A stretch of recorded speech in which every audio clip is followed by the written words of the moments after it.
Today, I'm doing a shop makeover, turning a normal shop into a branded space. So come along with me as I tackle this amazing sign build that anybody can do.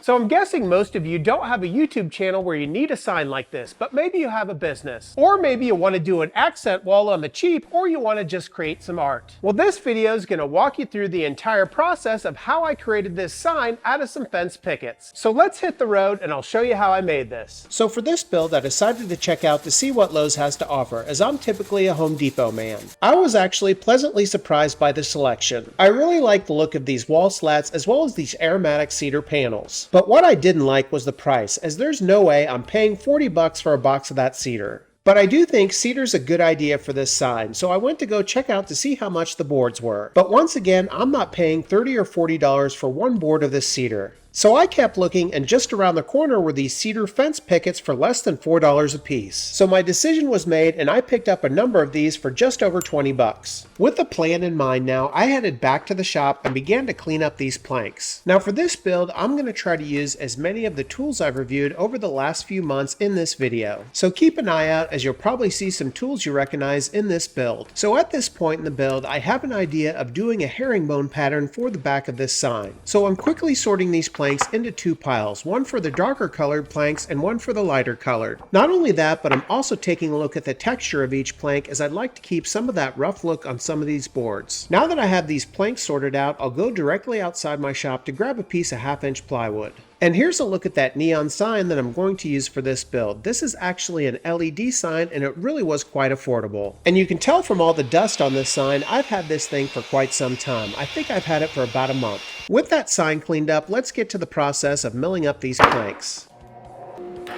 Now, as I just stated, I'm using the tools I've reviewed in the past few months, and there's no other tool I was more impressed with than this Find by Tool helical head planer. In fact, I'm so impressed with it that I'm thinking about switching out my DeWalt planer that has a Helix cutter head with this planer, which is really kind of a shame because that DeWalt cost about twice as much as this Find by Tool. So here you'll notice with my first batch of planks, I planed both sides so that I have a smooth surface on both sides. But that's not what I want to do with all these planks, as I want some of these planks to have a rough surface. So I'll sort through the rest of the planks to find the more attractive side. Then I can place the prettier side on the bottom so that I can smooth out the opposite side. And I'm only cleaning up one side, as this will be the surface that's attached to the sign with some wood glue. With all those planks cleaned up, it's now time to rip them to width. And since we're dealing with a rough edge on each one of these planks, I'm going to have to be a little bit creative on how I'm going to clean up the edges, which is really pretty easy to do with this 8-foot level and a couple of clamps attached to my table saw fence. With this fence extension, I'm able to rest the side of the plank up against that level to give me support as I run each plank through the table saw. And with a straight cut running down each plank, I can tap my fence over and clean up the other side. And for each of these cuts, I'm just making sure that I have that plain side resting up against the tabletop surface. And a process like this is an excellent way to clean up the edges of your boards if you don't have a jointer. So if you're getting into woodworking and you don't have the money for a jointer yet, this technique does a pretty good job. With all my planks ripped to size at just a little bit over 2 inches, I wanted to place them on the floor to make sure that this would be big enough for my sign. So now that we have the width of these planks figured out, I now want to cut them down to length. And since the length of each one of these planks is right at 72 inches with that dog ear, I can get 7 10-inch pieces out of each plank. So I'll set a stop block over at my miter saw right at 10 inches and begin the cut process. And this was quite the tedious process, as I had a lot of these pieces to cut out, well over 100 pieces. But by cutting that dog ear off and having that stop block set up, it made this process a heck of a lot easier. But it's repetitive processes like this one that always scare me. If I don't make sure that I'm concentrating and thinking through each cut, this is an easy way to lose a finger, especially if you're prone to listening to a podcast or listening to music like me. But I'm happy to report, after making all these cuts, I was able to walk away with all 10 digits. And now, with probably more pieces than I'll need for this sign, it's now time to work on the substrate for this sign, which will be that piece of 1/2-inch plywood that I pulled earlier. So the first thing that I want to do is to look at the placement for this neon sign, making sure that everything is perfectly centered and looks good on that sheet of plywood. And with it in place, I'm just going to trace it out so in case something moves later, I know exactly where each piece of this sign is supposed to go. It's also at this point that I want to think about how I'm going to thread the electrical through the back of this plywood. So I'm just just going to place a couple of dots underneath that sign where I need to drill out some holes for those wires. Then it was just a matter of finding a drill bit that's just a little bit wider than the diameter of those wires so that I can thread them through. Then with my drill guide, I could drill out the 2 holes using a 2x4 as the backing beneath that plywood. After that, I wanted to start to work on the layout for that herringbone pattern. Once I had that center marked out, I struck a line right down the center of the plywood. Then for a reference, I struck a 45 that intersected with that center line. This just gave me a visual cue so that I could rest one of those cedar pieces up against that center line. What I was trying to find is the distance on the bottom of the plywood where the bottom of the cedar plank intersects with the bottom of the plywood and that center line. And I'm sure I could have figured this out using the Pythagorean theorem, but this just seemed a heck of a lot easier. And once that distance was known, I could mark reference lines on the rest of the plywood. And with all those markings made, it was now time to start this herringbone pattern. So I went back to my cedar pieces and I organized them both by the color as well as the texture. This will just make sure there's some variation when I go to lay out the pattern. And to attach each one of these pieces, I'm just going to be adding some wood glue and securing it into place with some pin nails.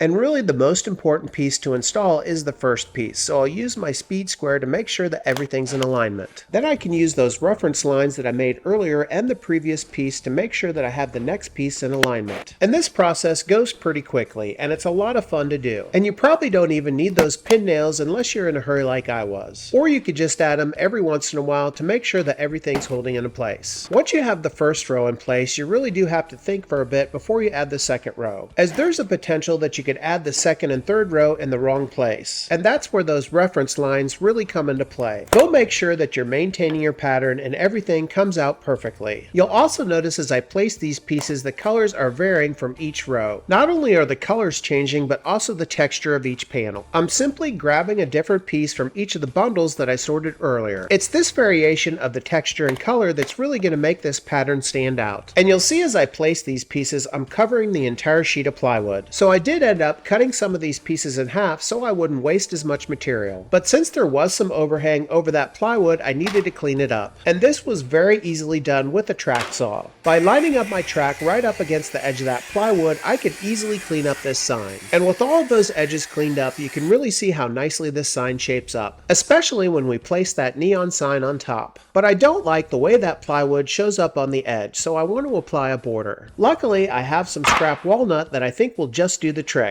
So the first order of business is to rip it to width at about 2 inches wide. It's that 2 inches that will actually be the depth of the border. It's this 2-inch depth and about an inch width that I think will really frame out this sign nicely. With all those pieces ripped, I could then cut out a miter on one side of the frame. And I'll cut this 45-degree angle over at the miter saw just on one side. With that 45 made, I could place it on the edge of this sign and line up that 45-degree angle with the corner. Then I could go over to the opposite side of the frame and make a marking where that 45 intersects with the end of the frame, making sure that I draw the diagonal of where that cut needs to be made. Then it's just a matter of repeating this process going around the entire frame of the sign. And I found myself going back and forth between the sign and the miter saw just to make sure that all those angles lined up perfectly. By nibbling away at each one of those 45s, I was able to get a perfect fit. Doing mitered corners like this is always a trial and error process for me, so I just take my time just to make sure that everything is perfect. Once I created all those miters for this frame, it was now time to move on to the next step. So I'll quickly grab all those frame pieces and set them to the side for the time being. With the frame removed, I now want to flip this sign over so that I can work on cleaning up those holes that we made for the electrical. These holes have been covered up on the front with those cedar pieces. So I'm just going to grab my drill guide and drill those holes back out by using the holes on the back as a reference point.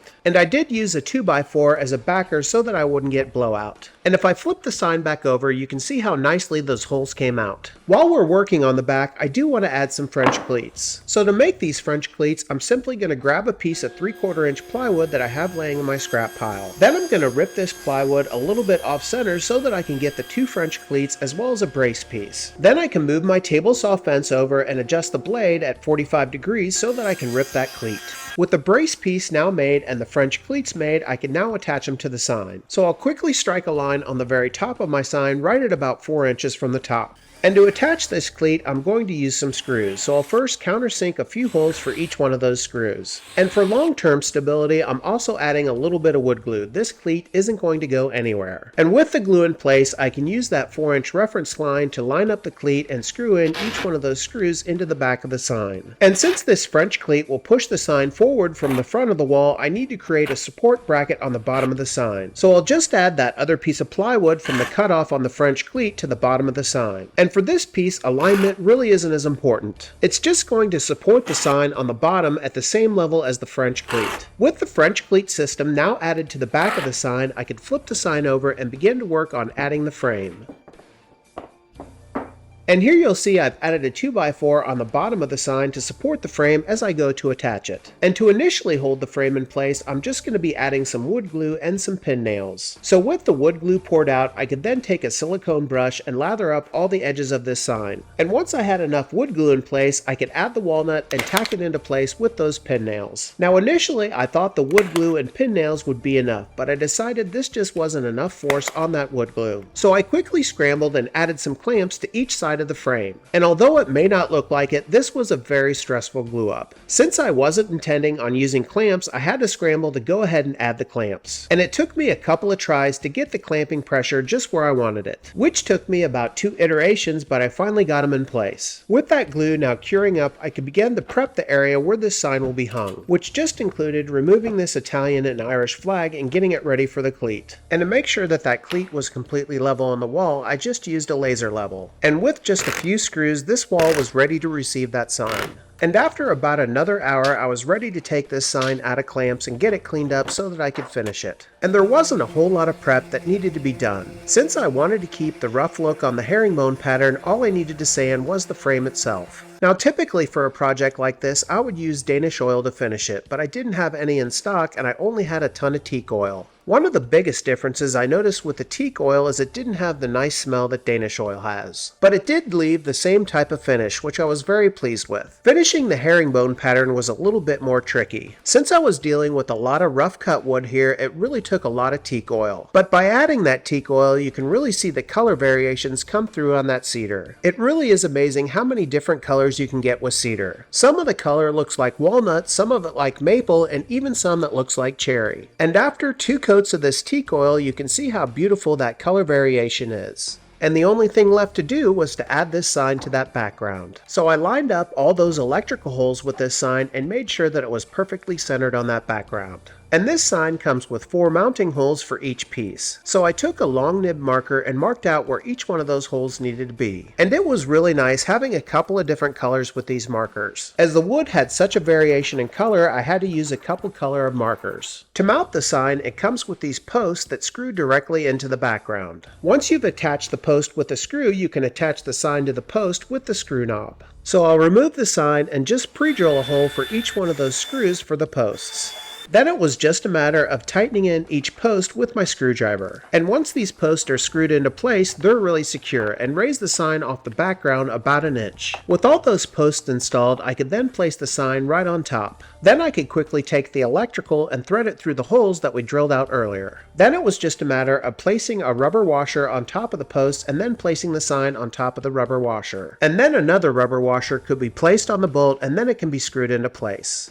And I was a little bit worried about the variation in height between each one of these posts. But luckily the holes for the posts were a little bit forgiving and I was able to get everything placed perfectly. And with the bottom half installed, I can install the top half using 4 more bolts. And once both halves were installed, I couldn't help myself but to turn it on and see what it will look like. After that, the only thing left to do was to get this thing installed. And this is what really makes that French cleat system really nice, as I was able to install this sign completely by myself. By raising it into position, I could get it locked onto the wall and even make some adjustments. And just like that, everything's set up and ready to go for future videos. And the nice thing about this neon light is it does have a remote control. Well, I really appreciate you joining me today on this quick project build. I had a lot of fun making this and I hope you enjoyed watching. And if you haven't already, be sure to hit that subscribe button, leave a like, leave a comment, and share this video as it truly does help. And make sure you check out my website, FlynnDoggWoodwork.com, where you can get access to all sorts of fun woodworking accessories like all the t-shirts that I wear in my videos. And I've just just released some new models. And of course, I used a lot of tools that I've reviewed over the last couple of months in this video, so if you're interested in any of those, check out the links in the description below. And lastly, if you'd like to support the channel further, check out my channel memberships, where you can get early access to all my videos as well as one member video a week.